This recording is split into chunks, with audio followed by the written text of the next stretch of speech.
So हे good morning guys. ज्यावेळी वेळेसमध्ये blog बनले त्यावेळेस लेट आठवतो की ब्लॉग शूट करायचा आणि अर्ध्या अरे कहना क्या चाहते हो. सकाळ सकाळचा परिणाम हा. अर्ध्या डेस्टिनेशनला पोचल्यावर आठवतो की आता ब्लॉग बनवायला पाहिजे. माझं तसंच झालं. माझं बस ब्लॉग तर मी कंटिन्यू करत नाही, मग नाही मिळत वेळ म्हणते नाही समजत की त्यावेळेस बनवायचं मग न्यू ब्लॉगर. ते पण आपलं कधीच्या वेळात ब्लॉगिंग करायचे. सो आय होप तुम्ही समजून घ्या. टिकली थोडीशी इकडे लागली, मध्ये पाहिजे होती. मध्ये लावायला टाईम नाही लागत, कलटी मारायची नाही. So welcome back to the new blog जो वॉशरूममध्ये सुरू झाला. चेहऱ्याची फार हालत खराब झाली माझ्या. आणि आज मी ज्या ठिकाणी जाणार आहे, एक शूट आहे माझं तिथे, तर त्या ठिकाणी माझं शूट पण आहे आणि प्लस माझी खूप जवळची मैत्रीण पण आहे, जिला मी कदाचित आत्तापर्यंत ह्या 4 ते 5 वर्ष झाले असेल आमच्या फ्रेंडशिपला. 4 ते 5 वर्षात बिचारीला मी 2दा भेटली असेल. एकदा आमच्या सेटवरती, त्याला झाले 5 वर्ष, आणि दुसऱ्यांदा ती मुंबईला आली होती, तिचं समथिंग काहीतरी कॉलेजचं काम होतं त्यावेळेस. आणि आता 3rd टाईम इथे भेटणार आहे. वाव, सूर्य. आणि तिसऱ्यांदा मी तिच्या एरियात चालली आहे बिकॉज माझं शूट आहे. आणि तिला हे काहीच माहिती नाही. मी तिला फोन करायला बघितला पण तिचा फोन बंद लागला. सो मग परत म्हटलं की नको सांगायला की जाते, let's give her a surprise. आणि काय म्हणजे मी पण खूप एक्सायटेड आहे बिकॉज मला तिचं घर नाही माहिती इथे कुठे आहे ती. ह्याचा त्रास व्हायला लागला. जाते बसवाल्याकडे मी. बाय. प्लेट मेंदूवडा. चहा पित नाही. सांग आताच करायचं. तर गाईज सीन असा झाला की माझं नेटच चालू नव्हतं आणि मला नाश्ता करायचा होता. आणि आमचे कंडक्टर अजून थांबले. ले लिया.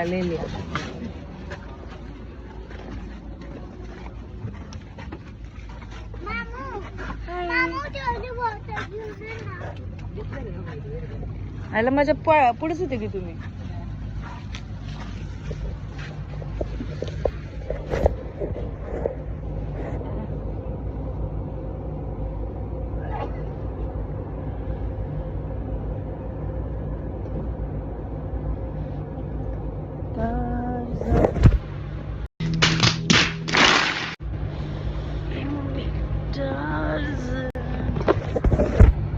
पाणी बॉटल नाही घेतली, नेट चालू नाही तर काय करणार.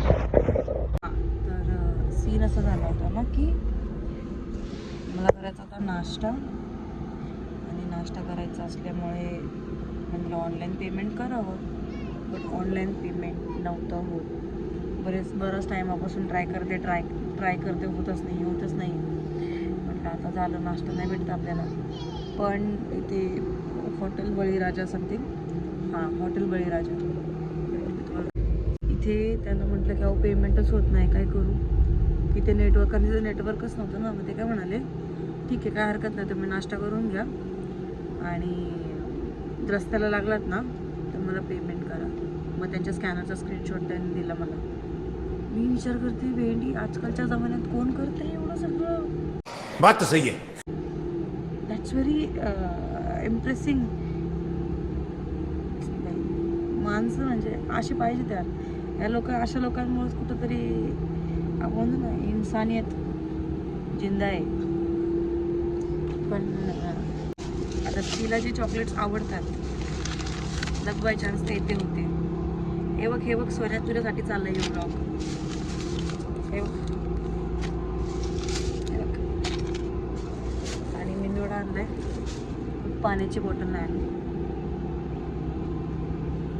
रात्र मस्त केली यार, काही मस्त वैतागून वडा लय भारी आहे. अजून एक घ्यायचा होता.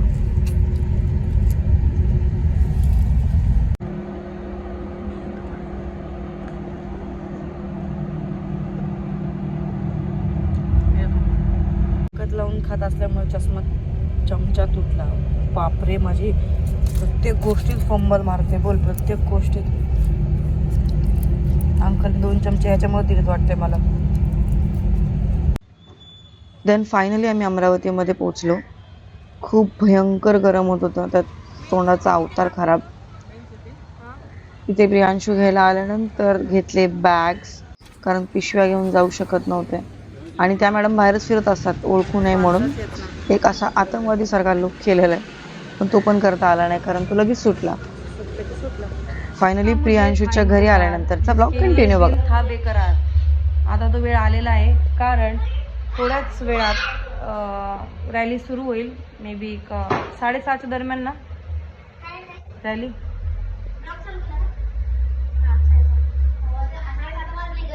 8 वाजता रॅली मध्ये मी किंवा 8 किंवा 9 वाजता रॅलीमध्ये मी सोनू मॅडमला धप्पा देणार आहे गाईज.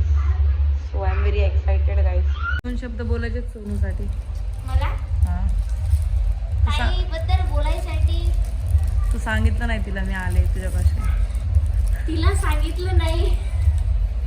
ज्यावेळेस तिला कळेल की तू इथे होती आणि मी सांगितलं नाही, बस ते माझ्यावर असं भडकन अशी ज्वालामुखी. सांगतो तिला काय सांगणार आहे तू. तर मी असं सांगणार आहे की मयूर त्याने तिची शपथ दिली होती मला, आणि ती असं म्हणत होती तुला जर असं वाटत असेल का मी मेली पाहिजे तर तू सोनूला सांगशील, म्हणून मी काही सांगू शकलो नाही. त्याबद्दल सॉरी सोनूताई, सॉरी. सो गाईज खूप मजा आली. माझ्याकडून तर अपेक्षाच नाही आहे की ताई खूप भडकणार आहे माझ्यावर. चांगलं वाटलं मला ॲक्च्युली. आणि तुझ्यासाठीच चाललंय ना बाई हे सगळं कार्यक्रम. नुसतं भडकत राहते, नुसतं भडकत राहते. हिचं नाव सोनू सोडून भडकी ठेवते मी. ज्वालामुखी. I love you. लवकर येते तुला भेटायला. मी रेडी झालेली आहे. पोरं या, पोरं पुढे या. सर आम्ही तिघं भाऊ लोक रेडी झालोय. वाईट आणि हे छुटकी. तर आम्ही जाणार आहोत आता रॅलीमध्ये. फर्स्ट 10 वाजेपर्यंतच मे बी रॅली असते. आता ती कुठे असेल काय असेल मला पण माहिती नाही. मी डिरेक्ट तिला फोन पण करू शकत नाही. तर कॅमेरा माझा सुरू राहील. खूप एक्साइटेड आहे, खूप एक्साइटेड आहे. मगाशीच मॅडम भांडले, ते तुला टाइम नसतो माझ्यासाठी, तू अशी झाली, तू तशी झाली. म्हणलं फाईन.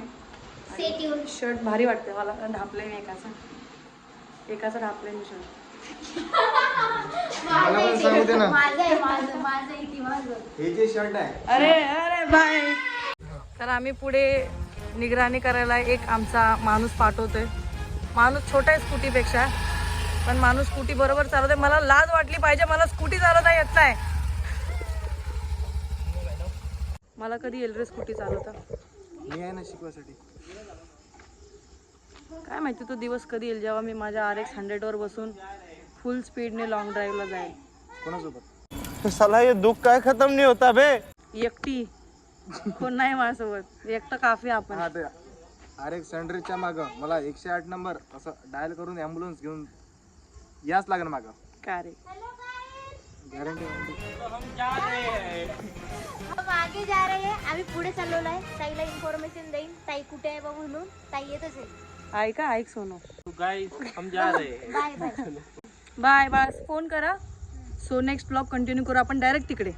म्हणते काय ड्रायव्हर म्हणते स्वतःला. आणि फायनली तो टाइम येत होता ज्यावेळेस माझे हृदयाचे ठोके खूप जोरजोरात वाढत होते.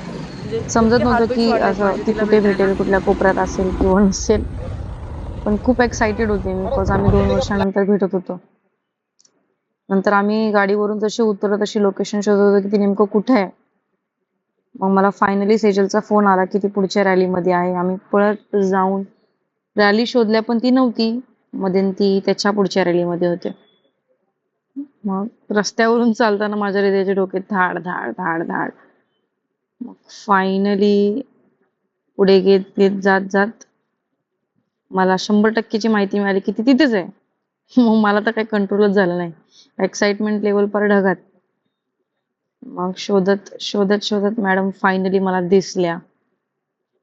म्हटलं अचानक समोर जाऊया आणि मी दिला धप्पा.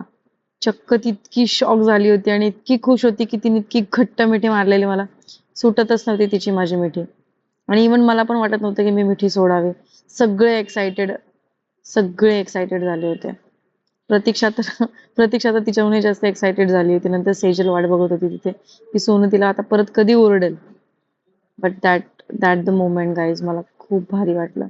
सोनूच्या मम्मीशी पण भेटली परत मी.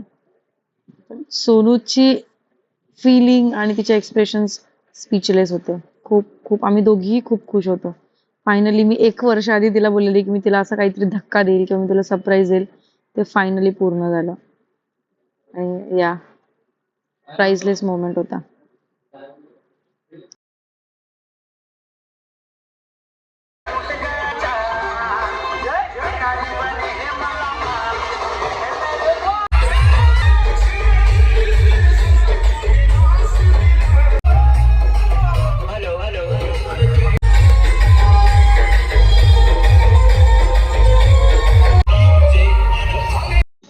आणि त्यानंतर दिसलं काही असं दृश्य जे भाईचारा दर्शवतं.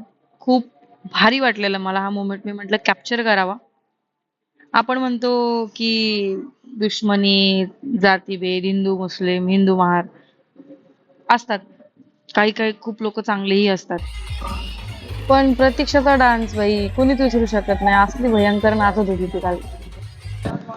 आणि मग खरंच वाटत नव्हतं की मी अमरावतीमध्ये आहे किंवा या मॅडम माझ्या सोबत आहेत. खूप खुश होती मी. अशा प्रकारे हा ब्लॉग खूप भारी झाला, एक्साइटिंग झाला आणि स्पेशलही झाला. त्यासोबत ह्या ब्लॉगचा पार्ट 2 पण येतोय.